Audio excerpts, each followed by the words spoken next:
თამაშისას აქ რო დგეხარ და აბირჟავები და აი ამას რო ტოვებთ. რო იცოდე, ვიღაცები ხართ ადამიანები, რომ ეს დაგდებული არის ძმაო არასწორი. ეს თავხედობაა და ეს არასწორი საქსირი და ასე ძმაო ვაჯვავთ ყველაფერს. და არ შეიძლება, ნო. გაფრთხილება უნდა რა და შენივე უბანია ვიღაცა ხარ. და უნდა გაუფრთხილდე რა. და უნდა დააჯვა რა გარემოს რა. გაუფრთხილდე შენივე უბანს რა. აღარ ვერ ხედავენ იმას კი არ ნიშნავს მაო რომ გადააჯვა თავზე ყველაფერს.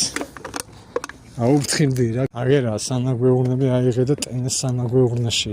ყოველი გადაგდებული აი ესე მიგდებული ნაგავიც მაო არის არასწორი საქსირი და ეს არის უწესობა და აიღე და იმაში ტკნია რა. მარტივია რა რომ გაუფრთხილდე შენივე უბანს და